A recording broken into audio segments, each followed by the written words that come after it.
Le 10h midi, Sud Radio Média, Valérie Expert, Gilles Ganzmann. Bonjour à toutes et à tous, bonjour Gilles. Bonjour Valérie. Il fait froid partout en France. Voilà, je vais faire Miss Météo aujourd'hui. Oui, je vois ça. Notre invité aujourd'hui, Kelly Massol. Bonjour, merci d'être avec je nous. suis fan. Oui, on est ravis de vous recevoir. Vous venez pour nous parler de votre livre Boss Énergie, la puissance de croire en soi. C'est paru aux éditions du Rocher et c'est votre histoire.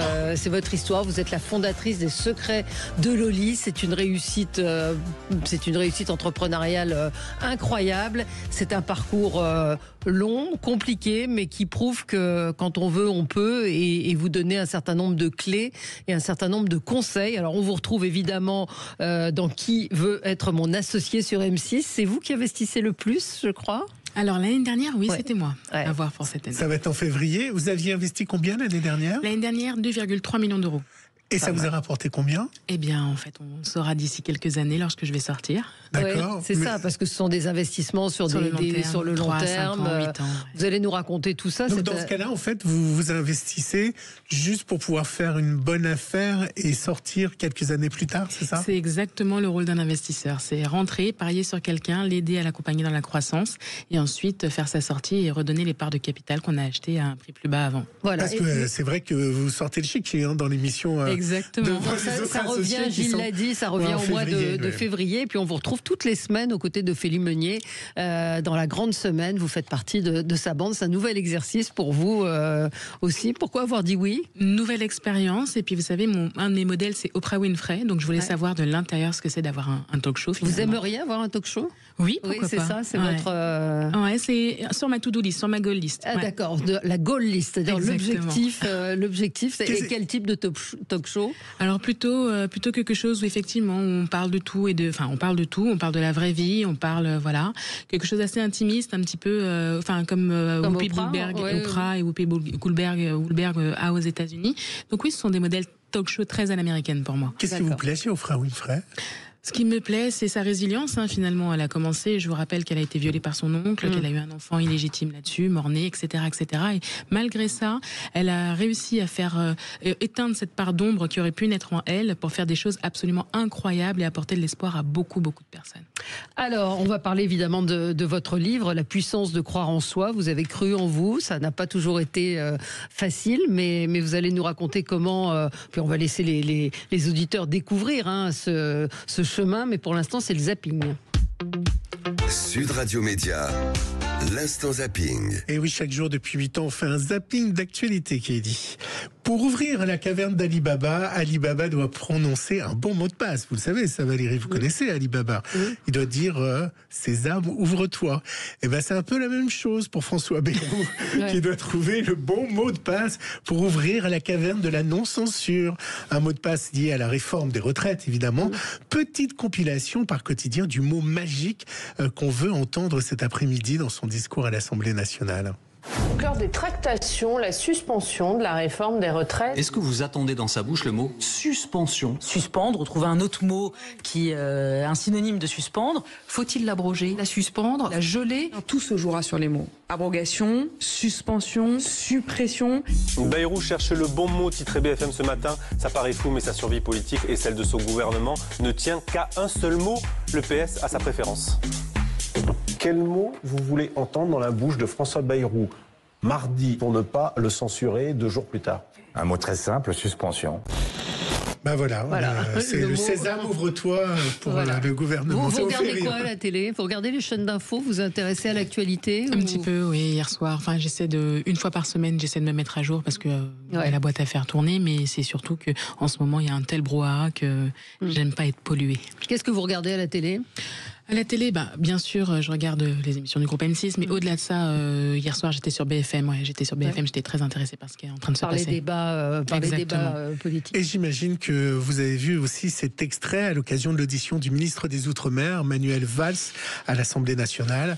Ce lundi, Estelle Youssoufa, la rapporteuse du projet de loi d'urgence visant à reconstruire Mayotte après le passage du cyclone Chido, elle s'est confrontée aux députés alifistes Aurélien Taché. Ils se sont invectivés sur la question des immigrés comoriens. Pendant le cyclone Chido, qui a ravagé Mayotte, où il n'y a plus rien qui fonctionne. les Comores ont été épargnés. J'ai du mal à entendre que Mayotte est plus riche. Ouais, je ne sais pas quels sont vos critères là, de richesse. Parce que nous, on n'a pas d'eau, pas d'électricité, rien à bouffer. Et vous trouvez le moyen de justifier l'immigration clandestine qui continue aujourd'hui. Et vous avez même l'outrecuidance de parler de nous, aider le pays qui nous revendique et qui instrumentalise sa population en disant, dans le maigre programme de reconstruction de Mayotte, il faut inclure les Comores. Magique. Les mots me manquent parce que c'est tellement hors sol. Ça vous touche Alors oui, ça me touche, mais enfin, moi, ce que je pense, c'est que c'est pas les immigrés qui ont détruit Mayotte, c'est un cyclone. Donc il faut rester focus sur ce qu'il faut faire réellement, c'est-à-dire aider les gens, ramener de l'eau, ramener de l'électricité. Les îles comme la Martinique et la Guadeloupe ont effectivement ce genre de problème à moindre échelle. Et là, il faut se concentrer sur les gens. Il faut arrêter en fait de se tirer la couverture à soi et de se diviser, parce que là, on va pas y arriver sinon. Alors, vous savez, Valérie, qu'il y a un monde en danger, c'est le monde du doublage, menacé par l'intelligence artificielle. Vous avez suivi cette histoire? Alors non, mais alors là... Je vais vous l'expliquer. Les comédiens ont raison d'avoir peur, car il y a un film qui arrive avec Sylvester Stallone. Tout depuis le début de sa carrière, Sylvester Stallone est doublé par une voix française qui s'appelle Alain Dorval, avec cette voix, bon, je peux pas vous la faire comme ça. Pas mal. Ça va, Sylvester. C'est pas mal quand même. Il n'a pas encore dit Adrienne. Et donc c'est généré par... Et donc Alain Dorval est décédé le 13 février 2024, et là avec ce nouveau film, ils n'avaient plus accès à la voix d'Alain Dorval, et donc ils ont cloné sa voix, et le film avec de l'intelligence artificielle. Avec de l'intelligence artificielle. Je vous fais écouter la bande-annonce et puis ensuite la réaction d'une comédienne de doublage, enfin une comédienne et qui fait du doublage, Pascal Chemin. C'était dans C'est à vous hier soir. On est face à une situation qui relève de la loi de Murphy. Si quelque chose peut mal tourner, ne bouge pas. Ça tournera mal. Dans ce que j'ai entendu de ce trailer, il n'y a pas d'émotion. On prend vraiment le public pour un con. Notre doublage est envié par le monde entier. Donc qu'est-ce qu'on va chercher? Des machines qui, encore une fois, ne seront jamais des interprètes pour essayer de faire passer des émotions à un public. Ça ne fonctionne pas. Je ne pense pas, mais ça n'est que mon avis personnel, qu'Alain Dorval serait absolument d'accord avec ça. L'IA dans l'art, c'est une hérésie. C'est vraiment une hérésie. Je me demandais si on n'avait pas la voix d'Alain Dorval pour pouvoir comparer les deux, mais c'est invraisemblable comme... c'est vrai que ça manque d'intonation, c'est vrai que ça manque effectivement d'émotion, mais je pense qu'on peut trouver un consensus là-dessus, surtout dans ce genre de cas tragique où pendant des années, quelqu'un a été attaché à la même voix. Mais je suis sûre qu'il y a aussi des talents en France qui pourraient peut-être prendre le relais, en tout cas, sur une figure aussi emblématique. À noter que les comédiens de doublage manifesteront cet après-midi sous les fenêtres de Rachida Dati avec un mot d'ordre, un doublage humain pour les humains. Ouais. Voilà. Stéphane, notre auditeur fidèle, me dit que le film est très mauvais et que le rôle de Stallone est totalement secondaire dans le film. Moi, je vous conseille Tulsa King, que j'ai beaucoup aimé en série. Je ne sais pas si vous regardez des séries. Sur Netflix. Je ne sais pas si c'est sûrement. J'ai un doute, mais en tout cas, c'est vachement bien. Et c'est la voix d'Alain Dorval? Et je pense, oui. Ou non, parce que vous regardez en VO. Ben oui, c'est pour ça. Alors, Kelly, vous êtes créatrice de la marque Les Secrets de Loli. Donc, c'est une marque, on peut le dire, de produits pour cheveux. On dit cheveux texturés, c'est-à-dire des cheveux... bouclés, frisés, ondulés, crépus. Voilà. Je suis un grand client de la marque. Je me suis baladé sur votre site et j'ai vu qu'il y avait aussi des soins pour les cheveux, comme le Tropical Detox ou le Pink Power. Vous voyez, j'y étais vraiment. Pink Power Mask, Le Pink Power Mask. Et pour votre futur, j'ai une petite idée. Il faudrait faire des produits au collagène marin. Alors, je ne sais pas si vous avez entendu cette information. C'était sur BFM Business. Il y a en ce moment un phénomène du collagène marin. Vous allez en parler. Du collagène marin, et c'est un succès fou. Et évidemment, j'ai pris ce son pour vous. Écoutez. Vendu comme un remède anti-vieillesse, le collagène marin est la star des compléments alimentaires. Extrait de peau, d'arêtes ou d'écailles de poisson, on vend ses mérites pour les ongles, les cheveux ou l'ossature. Jennifer Aniston ne jure que par ça, elle est d'ailleurs l'égérie de la marque Vital Proteins. Cette marque américaine, vous l'avez peut-être déjà aperçue en pharmacie ou dans les bras de votre influenceur préféré. Si bien qu'en 2020, le géant Nestlé Health Science rachète la marque. Depuis, l'entreprise ne fait que gagner du terrain. En 2023, le marché du collagène s'estime à environ 10 milliards de dollars, selon Forbes. Le collagène marin est également utilisé dans la fabrication de la gélatine. La France est un des premiers consommateurs de compléments alimentaires en Europe. Un marché à 2,7 milliards d'euros, selon le syndicat national des compléments alimentaires. Ouais, enfin, attention, hein. Attention à quoi on est en train de faire de la publicité pour un produit dont on ne connaît pas. C'est un extrait de BFM Business. Oui, mais il faut mettre en garde nos auditeurs que Choisir a fait tout un dossier sur les compléments alimentaires et les fausses promesses de ce collagène, donc ne pas croire tout ce qu'on raconte. Alors aujourd'hui, c'est du collagène marin, avant c'était du collagène bovin. Donc déjà voilà, et ensuite donc pour toutes les personnes véganes ou végétariennes, donc c'est un produit qui leur convient absolument pas. Et c'est pour ça que nous, dans nos produits, on met du collagène issu des végétaux et non effectivement des animaux. Oui, et les collagènes pour les cheveux n'a certainement pas la même application que celui qu'on vous vend pour rajeunir ou effacer les rides. Alors effectivement, le collagène est une molécule en fait qui fait partie de la peau, des cheveux et des ongles, et qui aide effectivement à combattre les rides. C'est la qualité du collagène et le grammage qui est très important, et surtout il faut qu'il soit associé à de la vitamine C pour pouvoir mieux être assimilé par le corps. Mais il y a une loi lorsque, par exemple, on dit produit au collagène, il faut qu'il y ait un pourcentage pour qu'on puisse mettre le mot collagène ou pas du tout? À partir du moment où vous en mettez 0,001, vous pouvez le mettre dessus. Mais effectivement, pour pouvoir avoir des vrais bénéfices, il faut qu'il y ait plus de 10 mg par prise. Le 20 janvier prochain, c'est la cérémonie d'investiture de Donald Trump, c'est lundi prochain, et on a été annoncé, alors là, ça fait le buzz un peu partout, les Village People, dont le tube YMCA était un passage incontournable des meetings de Donald Trump. Ils ont accepté de jouer lors des festivités entourant l'investiture du futur président des États-Unis. Un choix rassembleur selon le leader du groupe. On écoute YMCA.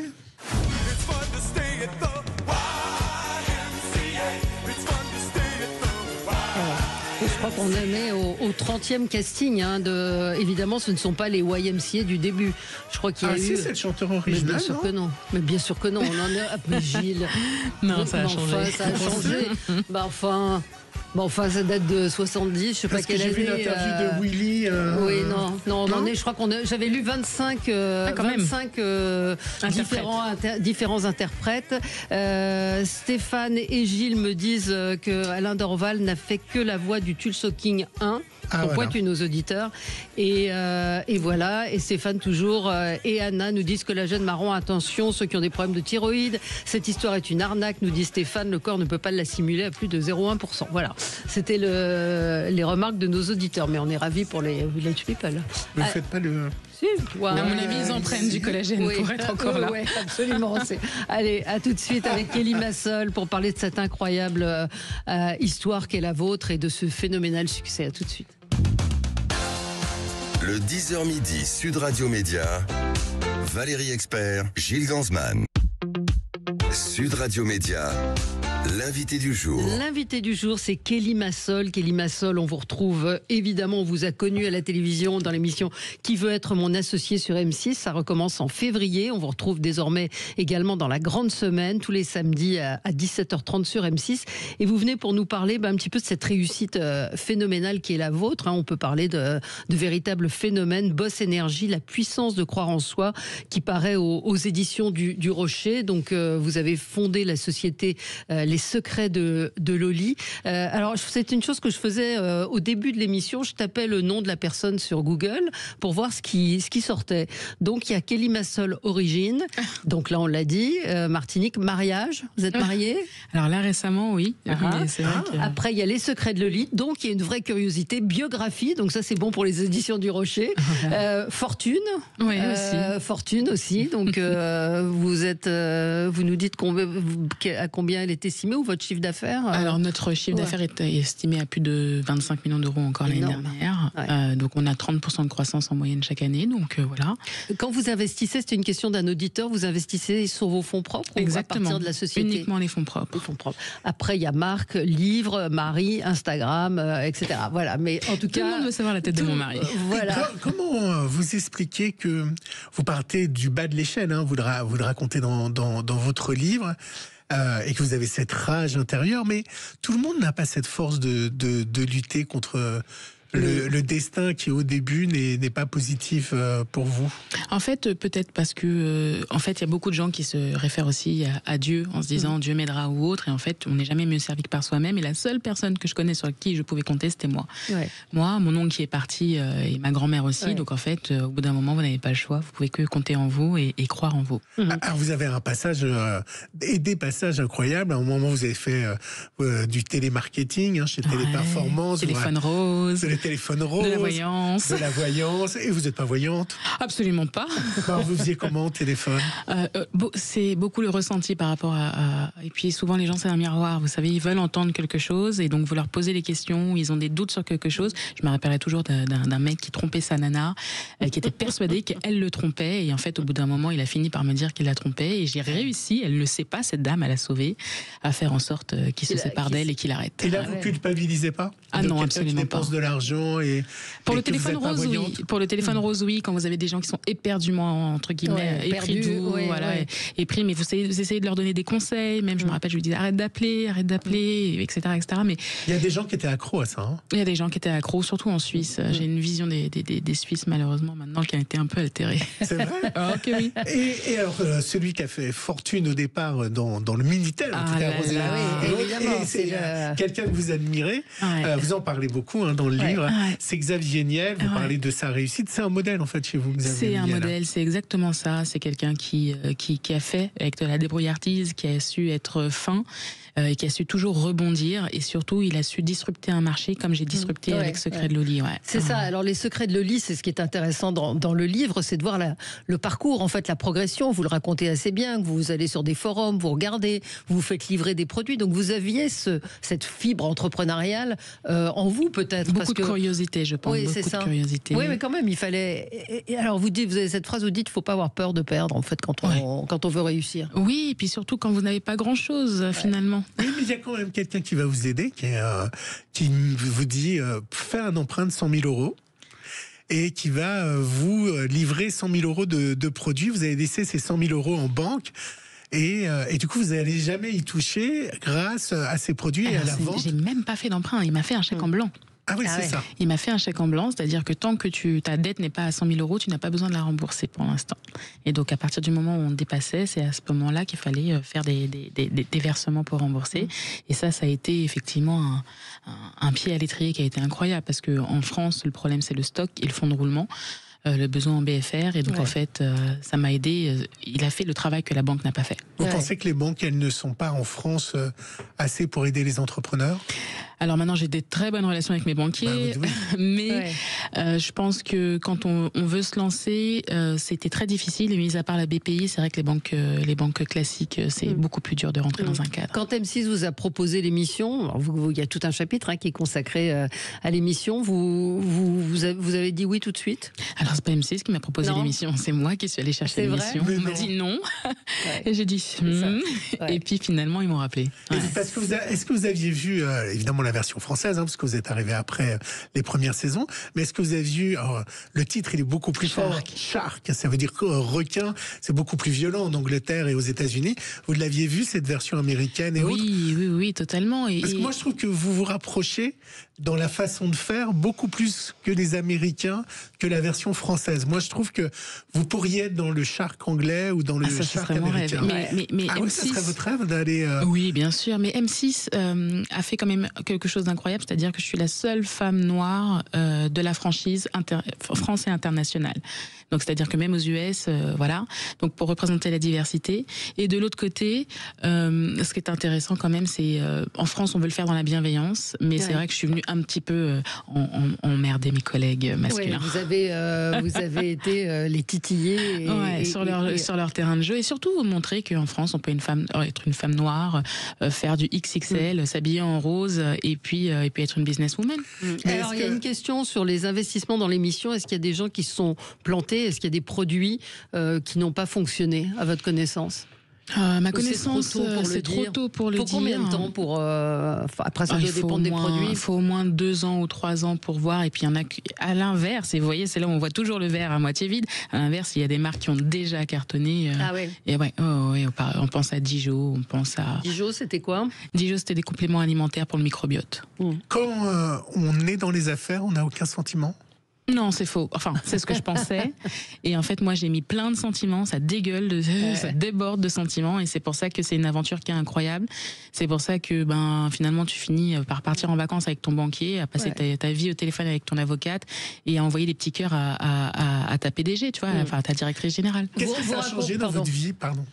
Non, je disais que vous racontez quand même dans le livre, parce qu'on parle du livre, vous parlez beaucoup de vous, de votre vie personnelle au début, de votre accouchement, de votre fils, et puis aussi de ce procès que vous a fait terrible et qui a été quelque chose. Enfin, à chaque fois que je pense que quand on écrit un livre, on y met ses tripes, ce que vous avez fait, et qu'on met les moments les plus marquants. Et là, c'est une collaboratrice qui décide de vous attaquer, et qui revendique la propriété. Donc il y a quand même des gros obstacles dans la vie de l'entreprise. Bien sûr, dans l'histoire, dans mon histoire personnelle et dans l'histoire de l'entreprise, mais c'est pour ça que mon histoire personnelle, elle est partie de tellement loin que tout ça, en fait, ce que je dis, c'est que c'est du business. Donc, en fait, c'est là où on met moins de sentiments.